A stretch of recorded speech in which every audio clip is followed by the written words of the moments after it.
हाँ जी, नमस्कार, राधे राधे, हर हर महादेव। मैं आपका आचार्य देव। ज्योतिष में बहुत सी ऐसी चीज़ें हैं जिनको चूँकि हम उनका उपयोग नहीं करते तो धीरे से हम उनको भूल से गए हैं। इन्हीं में से एक चीज़ है दशा। हम में से, आप में से ज़्यादातर लोग विंशोत्तरी महादशा का उपयोग करते हैं क्योंकि वो प्रामाणिक है, 100% प्रामाणिक है। लेकिन कभी कभी कुछ दशाओं का आपके सामने लोग नाम ले लेंगे तो आपको लगेगा ये क्या होता है। 42 तरह की दशाएं चलती हैं। कितने तरह की? 42 तरह की। अगर आपसे कोई पूछ ले ये मुकुंदा दशा क्या होती है, पातका दशा क्या होती है, तो आप क्या हो जाओगे? कंफ्यूज हो जाओगे। आपने पढ़ा ही नहीं है, ज़रूरत ही नहीं है। दया योग से हमें एक दिन पहले एक ऐसे व्यक्ति से मिलना हुआ जो बहुत ही महत्वपूर्ण पद पे हैं। देखिए, जब आदमी बड़ा होता है ना तो कुछ भी बोले तो सही होता है।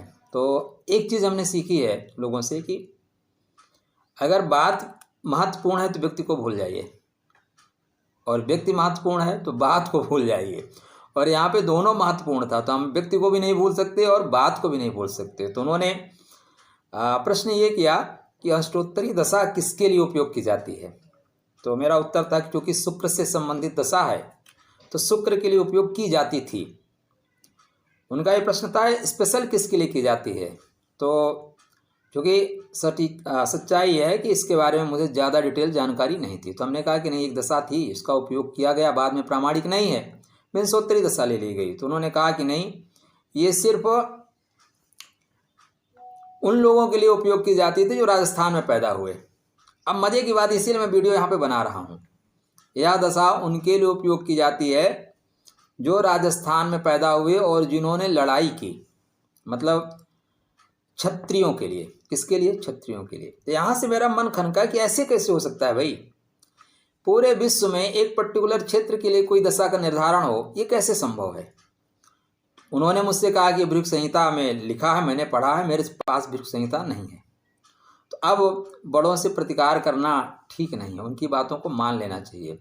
लेकिन मन में प्रश्न रह गया कि ये कैसे हो सकता है। तो फिर हमने उसको खोजा, हमने उसको समझा, और क्या है मैं वो आपको बता रहा हूँ। विंशोत्तरी दशा मतलब 120 साल, अष्टोत्तरी दशा मतलब 108 वर्ष। कितना? 108 साल, सीधा सीधा। ये जो दशा है ये शुक्र शासित दशा है, इसमें शुक्र को प्रधानता दी गई है। और विंशोत्तरी दशा सूर्य या गुरु प्रशासित, गुरु द्वारा शासित है, गुरु को प्रधानता दी गई है। अब देखिए, इसकी कुछ कंडीशन होती है। मज़ेदार बात पे मैं वीडियो बना रहा हूँ इसीलिए, ये सिर्फ राजपूतों के लिए नहीं है। दुनिया में जाति हमारी आपकी बनाई हुई है, धर्म हमारा आपका बनाया हुआ है। सूर्य की रश्मियाँ चमकेंगी तो सिर्फ किसी वर्ग विशेष के लिए, जाति के लिए, धर्म के लिए। चांद की शीतलता धर्म को देख के देगी। ये थोड़ा सा हास्यास्पद प्रश्न मेरे मन में लगा। हालांकि मैंने उनको सम्मान करते हुए कुछ नहीं कहा, क्योंकि देखिए, कुछ ना कुछ पूर्व जन्म की पुण्य है, तभी तो वहाँ तक पहुँचे हैं वो।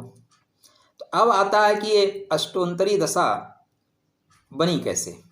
तो देखिए, अष्टोत्तरी दशा में सबसे बड़ी जो थोड़ी सी कमी आई है वो ये आई है, यहाँ पे नवग्रहों की बात ही नहीं होती।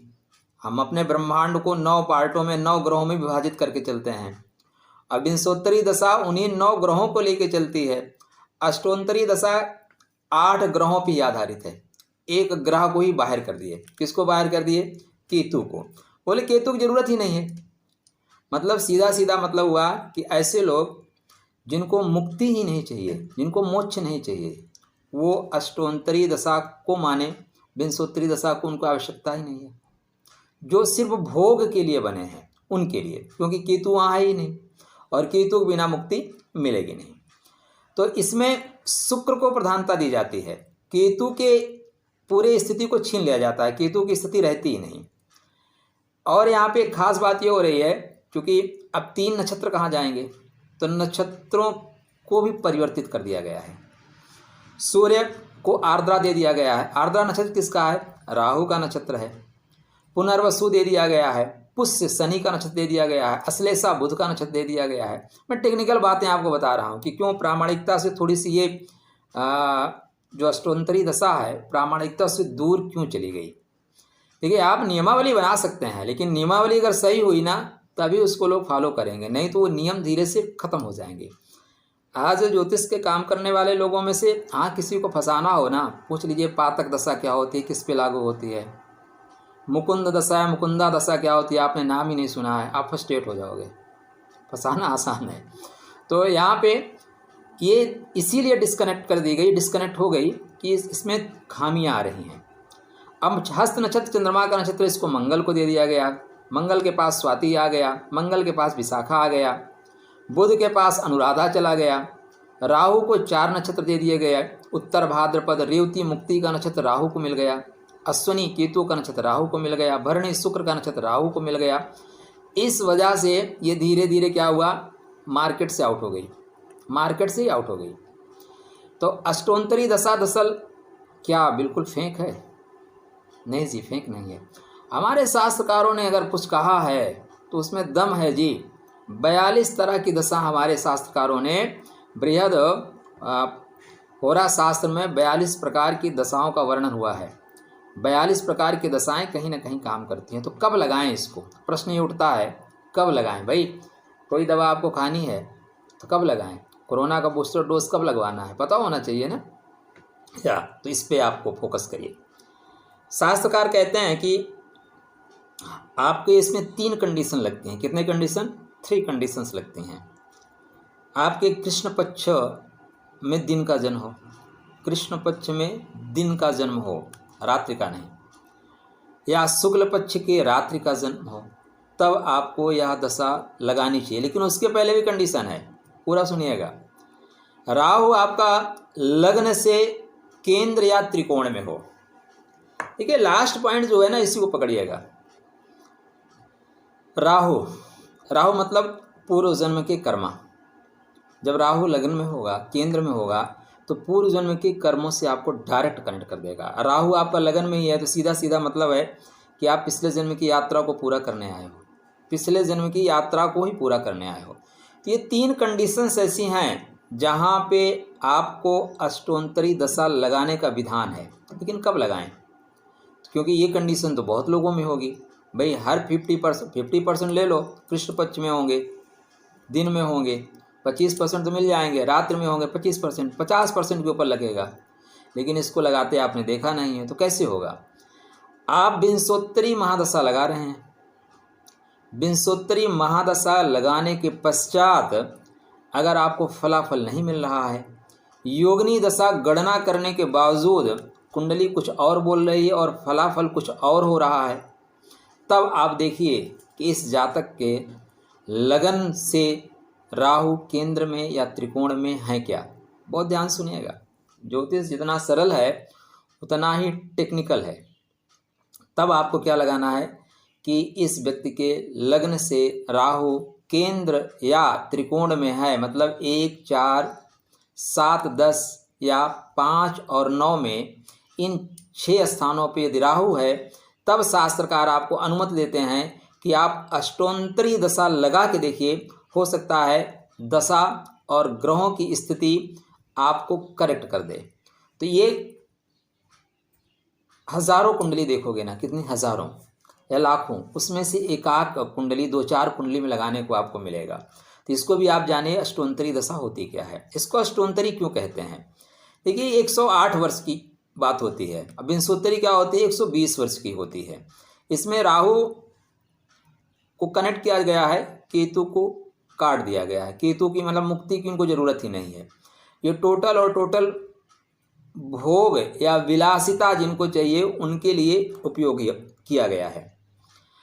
कुछ कुंडलियों पे इसका प्रयोग आपको सही पड़ेगा, लेकिन ज़्यादातर कुंडलियों पे आप इसमें हवाई हो जाएंगे। ज़्यादातर कुंडलियों पे आप देखेंगे पड़ेगा ही नहीं। अब इसमें देखिए चंद्रमा को ज़्यादा बल दे दिया गया है, सूर्य को बल कम दे दिया गया है, शुक्र को सर्वाधिक बल दे दिया गया है।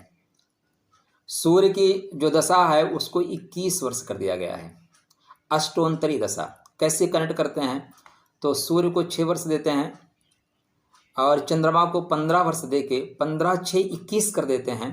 15, 6 नॉर्मल आप क्या करते हैं, चंद्रमा को 10 वर्ष देते हैं, लेकिन इन लोगों ने चंद्रमा को 15 वर्ष कर दिया है। सूर्य चंद्रमा दोनों को युति करके उसकी सत्ता शुक्र के हाथों में दे दिया। तो शुक्र यहाँ पे 21 वर्ष को महादशा को प्राप्त होते हैं और शुक्र अष्टोत्तरी दशा के गुरु होते हैं।